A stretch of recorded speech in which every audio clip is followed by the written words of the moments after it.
Hi friends, बहुत बहुत स्वागत है आपका अपने चैनल यूजी सुनत चाहे दर्पण में। तो सबसे पहले मैं आपको बता दूं कि आज का जो टॉपिक है, इस टॉपिक पे आज बात करेंगे कि किस यूनिट से कितने प्रश्न बनते हैं हिंदी साहित्य में। ठीक है। पेपर वन का आप जानते हैं, प्रत्येक इकाई से 5 ही प्रश्न बन रहे हैं। बीच में कुछ अस्त व्यस्त हुई थी चीज़ें, किसी इकाई से 8 तो किसी इकाई से 4, किसी से 3 ऐसा था। लेकिन अभी 2 सत्र से आप निगरानी करें, मार्च के एग्जाम को लेकर के और अभी जून के एग्जाम सत्र को लेकर के। तो पेपर में प्रथम प्रश्न पत्र में केवल प्रत्येक इकाई से 5-5 प्रश्न ही बन रहे हैं। 5 दाहम 50 वो हो गया। हम बात करने वाले हैं हिंदी के लिए। हिंदी में आपके 100 क्वेश्चन बनने वाले हैं और वो 100 क्वेश्चन प्रत्येक इकाई से कितने कितने प्रश्न बनते हैं, बने हैं और अगले चांस में बन भी सकते हैं। अभी हाल ही में जो एग्जाम हमारा 6 दिसंबर से 21 दिसंबर के बीच होने वाला है।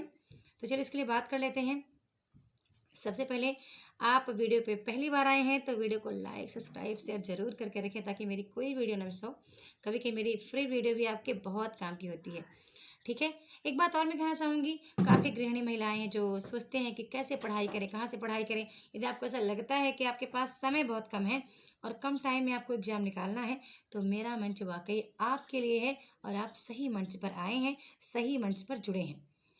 ओके। प्रोसेस आपको पता है, 1000 फीस है। आप ऐप पे जाके फीस पे कर सकते हैं, या तो मुझको मेरे नंबर पे, मेरे व्हाट्सअप नंबर पर या मेरा फ़ोन पे गूगल पे नंबर सेम है, 81 036 53 081 पे आप पेमेंट कर सकते हैं और मुझसे जुड़ करके अपने सपने को कर सकते हैं। चलते हैं मुद्दे पर आते हैं।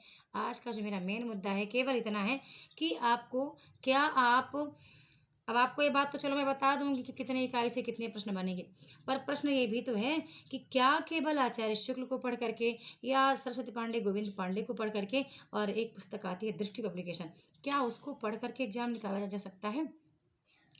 तो जहाँ तक मेरा अनुभव अब है, अभी हाल ही के एग्जाम को देखते हुए, तो लगभग मुझे लगता है कि यदि आप जनरल से हैं और जनरल EWS से हैं तो लग नहीं रहा कि आपका नेट निकलेगा। ठीक है। यदि चलो नेट निकल भी गया तो JR तो नहीं निकल पाएगा, JR नहीं निकल पाएगा। और आपको बता दूं कि इन पुस्तकों में इकाई 1 2 3 4 तक तो चलिए बात सही है। उसके बाद जो है, जो प्रश्न मूल पुस्तक से उठा उठा के आ रहे हैं, तो ना तो आपको आचार्य शुक्ल की पुस्तक में मिलेगा, क्योंकि आचार्य शुक्ल में आपको केवल उतना मिलेगा, हिंदी साहित्य का इतिहास इकाई 2, बस। इसके बाद आपको कुछ वहाँ मिलने वाला नहीं है। फिर पांडे की पुस्तक की बात करूँ, पांडे की पुस्तक में वही है, PGT के लेवल का हिंदी साहित्य का इतिहास। अब आपके पास बचती है दृष्टि।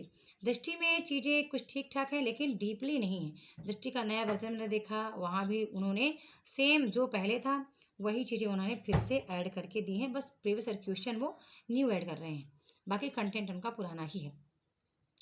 इसके बाद अब मैं थोड़ा सा बात कर लूँ कि आपको 21 इकाई से कितने प्रश्न बनेंगे, फिर मैं आपको बताती हूँ कि क्या क्या आपको वाकई में पढ़ना है, कैसे पढ़ना है। क्योंकि समय का प्रबंधन, ऐसा नहीं कि टाइम आपने मैनेजमेंट बनाया तो मतलब समय का आपने टाइम टेबल बनाया लेकिन आपने उस टाइम पे वो चीज़ फॉलो नहीं किया। ठीक है। बहुत सी चीज़ों को साम लेके आना होता है। ऐसा नहीं है कि आप केवल PYQ पढ़ लेंगे। अभी लड्डू गोपाल को भोग लगेगा, रख दो, वंशिका है। ठीक है, सॉरी। ठीक है। तो आपको पता है कि ऐसा नहीं कि PYQ पढ़ेंगे तो एग्जाम निकलेगा, ऐसा नहीं कि केवल कुछ पुस्तकें पढ़ लेंगे तो एग्जाम निकलेगा।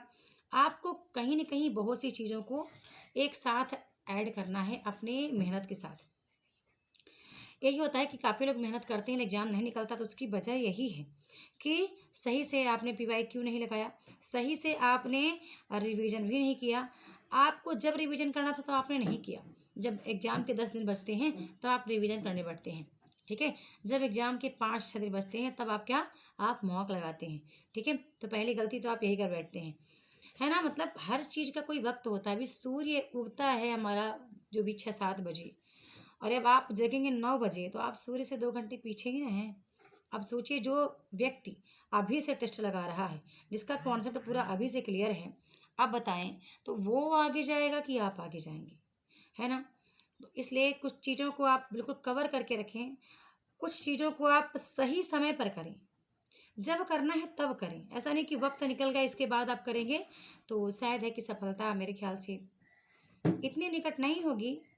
कुछ हद तक ठीक रहेगा, तैयारी ठीक रहेगी। अब चलिए बात करते हैं। आप 100 क्वेश्चन आपके पास है हिंदी में, आप 10 क्वेश्चन को निकाल दीजिए। ठीक है, 10 क्वेश्चन आपका आरसी का है, रीडिंग कॉम्प्रिहेंशन का है, निकाल दीजिए। आपके पास बचते हैं 90 क्वेश्चन। 90 क्वेश्चन में मैं इकाई 1 से स्टार्ट करूं तो इकाई 1 से मैं अभी हाल ही का बताऊं तो इस बार 6 से 7 प्रश्न बने हैं इकाई 1 से, फर्स्ट शिफ्ट के पेपर में। ठीक है, 6 से 7 8 क्वेश्चन बन रहे हैं, तो लगभग लगभग अधिकतम आज 6 7 मान के चलो, न्यूनतम 5 मान के चलो, आएंगे ही आएंगे, 5 6 7 इतने बनेंगे बनेंगे। इकाई 2 की बात करूँ, इकाई 2 का तो मेरा बहुत ज़्यादा अनुभव है कि अक्सर मैंने देखा कि इतने ज़्यादा क्वेश्चन आते थे कि पहले लोग केवल प्रीवियस क्वेश्चन लगा के आचार्य शुक्ल को पढ़कर, और एक पुस्तक आती है पांडे वाली पुस्तक, सरस्वती पांडे गोविंद पांडे की पुस्तक पढ़ के एग्जाम निकाली थी।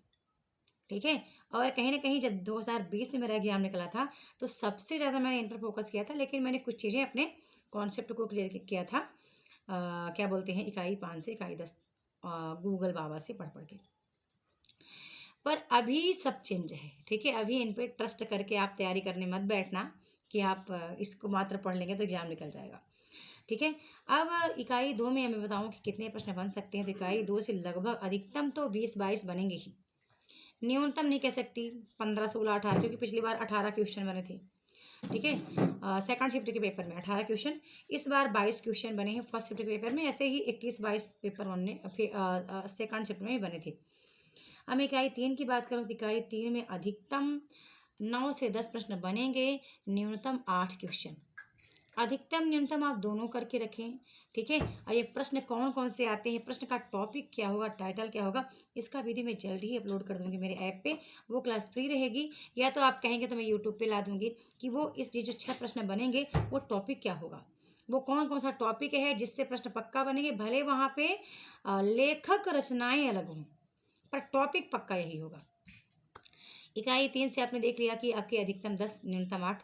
इकाई 4 से इस बार सबसे ज़्यादा 6 क्वेश्चन बने थे, हर बार 4-5 या 3-4 प्रश्न बनते थे, लेकिन इस बार 8 क्वेश्चन इकाई 6 क्वेश्चन इकाई 4 से बने हैं, हिंदी के वैचारिक पृष्ठभूमि से। ऐसे ही आप देखेंगे इकाई 5 से आपके कभी कभी तो मैं देखी हूँ कि 10 से 12 प्रश्न इकाई 5 से बने हैं। ठीक है, अभी मार्च का पेपर उठा लेना, इसके पहले का पेपर आप उठा लेना, लेकिन इस बार मैं देखी हूँ केवल 8 क्वेश्चन इकाई 8 या 9 क्वेश्चन इकाई 5 से बने हैं। ऐसे ही 7-8 क्वेश्चन आपके इकाई 6 से बने हैं हिंदी उपन्यास से। इसी तरह आपके इकाई 7 से भी 7 क्वेश्चन मेरे ख्याल से बने थे, इकाई 8 से भी ऐसे ही 6-7 क्वेश्चन 7-8 क्वेश्चन बने हैं, इकाई 9 से भी 7-8 क्वेश्चन इससे भी बन रहे हैं, और इकाई 10 से मेरे ख्याल से 6 क्वेश्चन या 5 क्वेश्चन बने थे। ठीक है, इस तरह आप मिलाते जाना, देखना आप न्यूनतम अधिकतम दोनों को देख लेना करके। ठीक है, आप देखोगे आप 100 पर पहुंच जाओगे। ठीक है, 10 क्वेश्चन आप निकाल दो और इनको आप ऐड करके रखो। तो ये प्रश्न है, प्रश्न का टॉपिक बताने लगूंगी, वीडियो काफ़ी बड़ी होगी, और मैं इसके लिए बोर्ड पे बताने का जो एक मतलब बोर्ड पे बताने का कुछ अलग ही तरीका है, ज़्यादा अच्छा लगता है चीज़ों को एक्सप्लेन करते जाओ, मतलब पेन से, है ना। और ये बात है कि अब केवल इसमें क्या क्या ऐड कर लें अभी से आप प्रीवियस क्वेश्चन ऐड करो, अपनी तैयारी में ऐड करो, आप मॉक टेस्ट ऐड कर लो, आप कॉन्सेप्ट को पढ़ते जाओ, ज़्यादा रटंती विद्या पे फोकस मत करो, लेकिन प्रमुख पढ़ो। पढ़ने को तो बहुत ज़्यादा है, पढ़ने लगे तो साल भर पढ़ते रह जाएंगे, एग्जाम आपका ज्ञान में आप अपना सिलेबस ही कवर नहीं कर पाएंगे। पर आप प्रमुख पढ़ो, ठीक है, जो आता है वो पढ़ो, मतलब जो टॉपिक है ना, तो आपने जैसे 6 टॉपिक किसी इकाई से आपको 6-7 टॉपिक पढ़ने हैं, एक कहानी के अंतर्गत कई टॉपिक लगे होते हैं, ऐसा नहीं कि कहानी एक ही है तो बस कहानी को पढ़ लिया। ये एक स्ट्रेटजी है कि उस टॉपिक में से आपको करना, जिसमें आपको एग्जाम्पल दूं, एक टॉपिक आपने, एक कहानी आपने उठाया, एक उपन्यास उठाया, आप उपन्यास में वो 10 बातें आपको ऐड करके रखनी है अपने नोट्स में। यदि आपने अपने कोर्स में है तो आपको पता है, कोर्स के बाहर है तो इसके लिए मैंने कहा है मेरे ऐप पे आना, उसकी फ्री क्लासेस आपको मिल जाएगी, आप डाउनलोड कर लो, बहुत काम की है वो।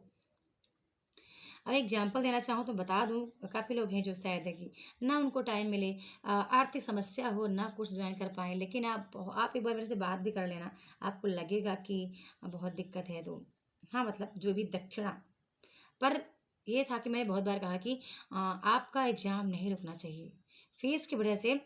मेरा मोटिव होता है आपके चेहरे पर जो मुस्कान आती है, और जब भी आप कमेंट में लिखते हैं कि सावित्री मैम की वजह से मैं आज खुशहाल ज़िंदगी जी पा रही हूँ, तो वो जो अनुभव होता है मुझे बहुत अच्छा लगता है। किसी कॉलेज में पढ़ा के वो सुकून मुझे नहीं मिलता, वो शांति, वो प्रतिष्ठा, वो सम्मान जो मुझे यूट्यूब के मंच पर मिल रहा है, वो शायद मुझे वहाँ नहीं मिलता। ठीक है? तो मुझे अच्छा लगता है, भले यहाँ हार्ड वर्क है, पर अलग-अलग प्रांतों से अलग-अलग कल्चर्स, अलग उनके भाव, ठीक है? सब जो मिलते हैं बहुत दूर-दूर से आपके मतलब स्नेह मिल रहे हैं, बहुत अच्छा लगता है। ओके? तो इसके लिए मैं बताऊँ, मैंने एग्ज़ाम्पल कहा कि हो सकता है कि आप उपन्यास लिख रहे हों।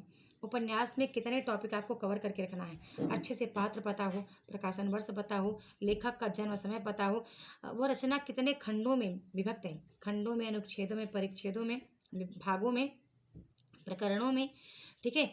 फिर 5वीं बात आपको पता रखनी है कि जो रचना है, रचना को कौन-सा पुरस्कार मिला है, रचना की विषय वस्तु क्या है, फिर रचना लेखक ने किससे प्रभावित होकर के लिखी लिखी है, फिर रचना में आए हुए जगह का नाम, प्लेस का नाम भी आपको पता होना चाहिए।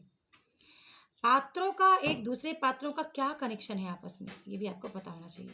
ठीक है? इसकी क्लास ऑलरेडी हमारी 60 डेज की जो भी क्लास स्टार्ट हुई है, एक फाइनल रिवीजन क्लास, तो मैंने सबको प्रॉमिस किया है कि मैं इसमें बहुत अच्छा करवाऊँगी। और यदि आप अभी भी मंच पे देख ही रहे हैं, आपने विचार किया नहीं है, तो ज़रूर विचार करना और जोड़ने का प्रयास कीजिएगा। ओके? आई होप आपका डाउट क्लियर हुआ होगा कि कितने इकाई से कितने क्वेश्चन बनते हैं, और कौन कौन सा टॉपिक है, जो आपको मैंने एक छोटा सा एग्जांपल दिया है। बाकी कोर्स में आएंगे तो मैंने कहा है कोर्स वालों को 24 घंटे सातों दिन कॉल, मैसेज, व्हाट्सएप अलाउ है। किसी भी डाउट के लिए आप मुझे संपर्क कर सकते हैं रिजल्ट आने तक।